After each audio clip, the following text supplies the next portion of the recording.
manajemen dan perencanaan nutrisi pada kegiatan alam terbuka. Aktivitas di alam bebas membutuhkan kondisi fisik dan kesigapan yang maksimal.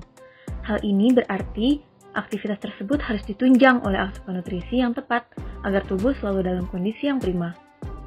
Video ini akan membantu penggiat alam dalam mengatur nutrisi yang cukup untuk beraktivitas dengan membahas mengenai cara menghitung kalori, mengatur komposisi dan packing makanan untuk kegiatan lapangan, mengatur kebutuhan air, serta peran sport drink dan multivitamin untuk tubuh yang sehat.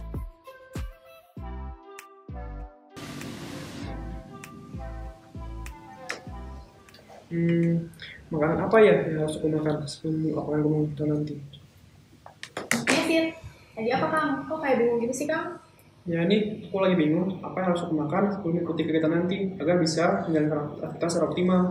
Oh, kalau menurut aku sih Kang Yasir harus tahu dulu gimana cara menghitung kebutuhan kalori yang Kang Yasir butuhkan untuk kegiatan lapangan dan juga indeks glikemi Kang. Bagaimana cara hitungnya ya? Dan apa itu indeks glikemi? Kalau gitu aku akan bantu untuk cara menghitungnya. Jadi, berapa banyak kalori yang kita butuhkan dalam sehari untuk melaksanakan kegiatan lapangan? Kalori yang kita butuhkan bergantung pada energi yang kita keluarkan, yaitu TEE atau Total Energy Expenditure. Energi yang kita keluarkan dapat dihitung dengan cara menambahkan BMR, SDA, dan PA.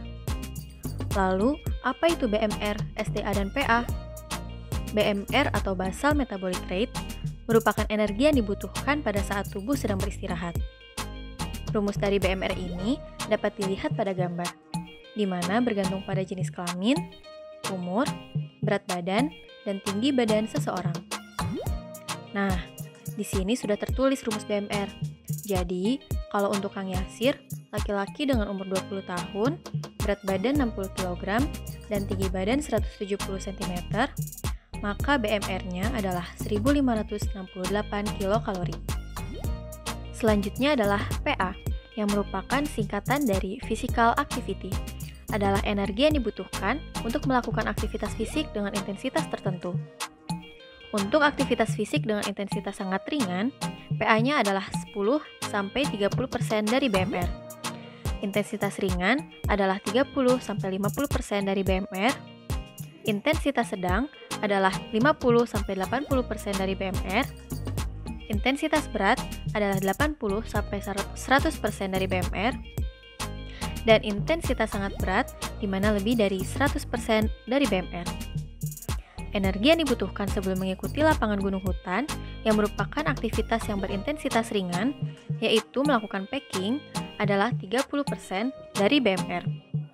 Sehingga PA-nya adalah 470 kilokalori. Namun, untuk pembekalan yang akan dibawa untuk dikonsumsi pada saat lapangan gunung hutan ialah 80% dari BMR, karena termasuk aktivitas berintensitas berat, yaitu 1254 kilokalori. Dan yang terakhir adalah SDA atau Specific Dynamic Action of Food, merupakan energi yang dibutuhkan untuk mencerna makanan yang kita makan dan mengedarkannya ke seluruh tubuh. SDA dapat dihitung menggunakan rumus SDA sama dengan 10% dikali BMR ditambah PA. Sehingga SDA Kang Yasir adalah 204 kilokalori. Jadi, untuk jumlah kalori yang Kang Yasir butuhkan adalah 1568 ditambah 470 ditambah 240, yaitu 2242 kilokalori dalam satu hari. Sedangkan, untuk perbekalan total kalori yang dibutuhkan dengan PA 80% adalah 3104 kilokalori. Apa saja komponen yang harus ada dalam makanan yang kita makan? Pertama, komponen makanan yang harus ada adalah karbohidrat, yang merupakan makanan pokok. Banyaknya karbohidrat yang harus dikonsumsi dalam satu kali makan ialah 1/3 dari jumlah porsi keseluruhan, atau 1/3 dari piring yang digunakan. Umumnya di Indonesia, sumber karbohidrat berasal dari beras, jagung, dan singkong. Sumber karbohidrat ini dapat dikelompokkan berdasarkan indeks glikemik. Lalu, apa itu indeks glikemik? Indeks glikemik merupakan penomoran terhadap makanan yang menentukan seberapa cepat suatu makanan dapat meningkatkan kadar gula dalam tubuh. Gula merupakan sumber energi dalam tubuh.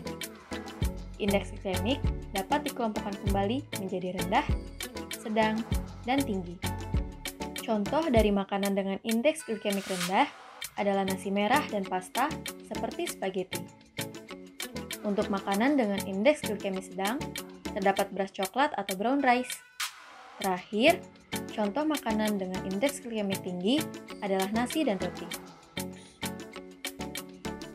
Makanan dengan indeks glikemik yang tinggi baik untuk dikonsumsi pada saat melakukan aktivitas berat seperti kegiatan lapangan.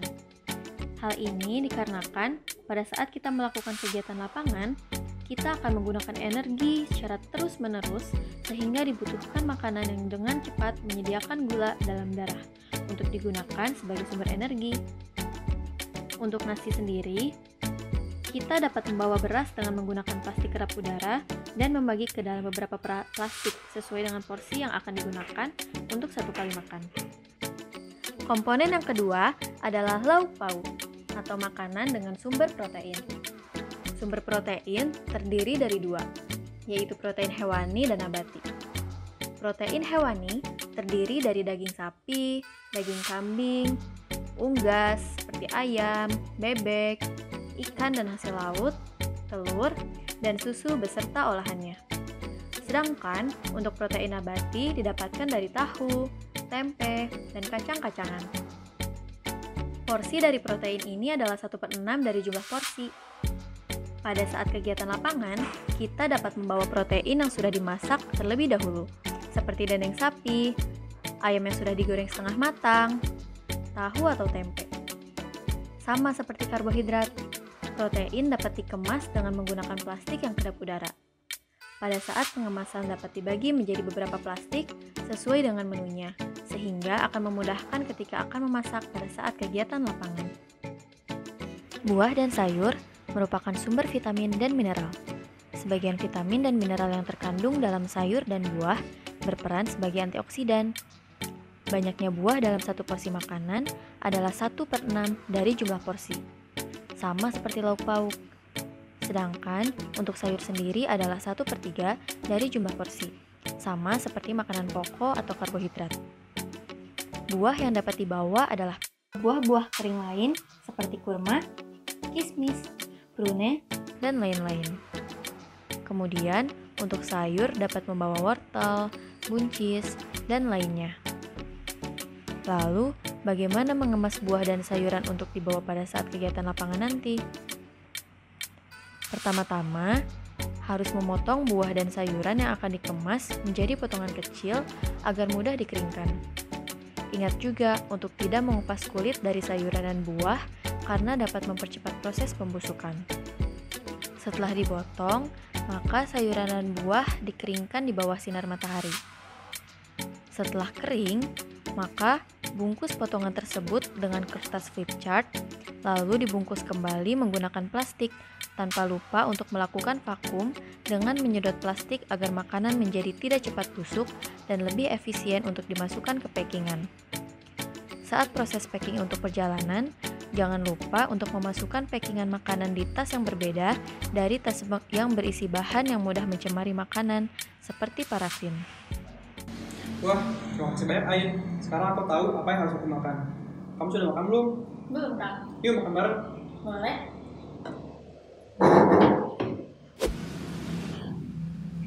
Kang Yasir, Ya, Kang Yasir tahu nggak berapa banyak air yang harus kita konsumsi sebelum kegiatan lapangan? wah, kalau untuk itu aku juga belum tahu nih. Memangnya bagaimana cara mengetahui jumlah air yang harus kita konsumsi dan mengapa kita perlu mengonsumsi air yang cukup ya? Jadi, Air mengisi 60% dari berat badan orang dewasa.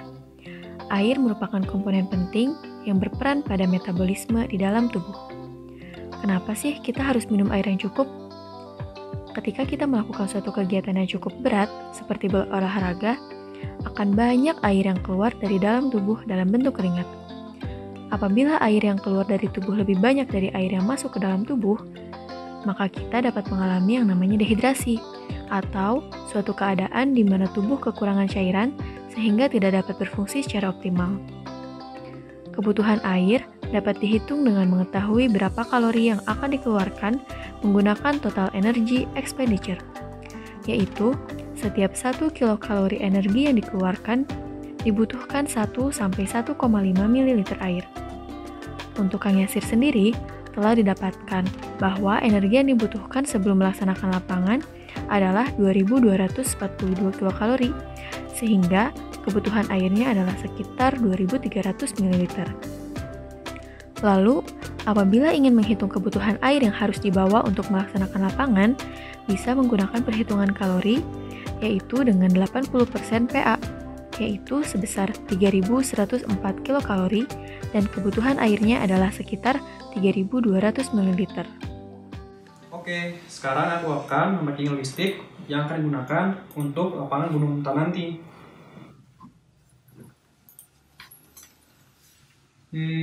Apalagi ya yang harus aku bawa? Kang Yasir, kayaknya Kang Yasir belum bawa sport drink deh. Apa itu sport drink? Jadi sport drink itu adalah Sports drink adalah minuman yang mengandung tambahan elektrolit, gula, dan perisa yang bisa berguna untuk meningkatkan performa aktivitas fisik. Gula bekerja dengan menambah ketersediaan gula di dalam tubuh kita, yang dimana gula merupakan bahan dasar untuk membuat energi, sehingga semakin banyak ketersediaan gula, maka akan menghasilkan semakin banyak energi. Sports drink juga mengandung elektrolit yang dapat membantu penyerapan air di usus, agar kekurangan air dan elektrolit yang hilang lebih cepat terbaharui. Terakhir, ada perisa yang bisa menstimulus kita agar minuman lebih banyak, walau harus dijaga untuk tidak minum terlalu banyak saat sedang berolahraga, agar tidak membuat mual oleh aktivitas yang dilakukan.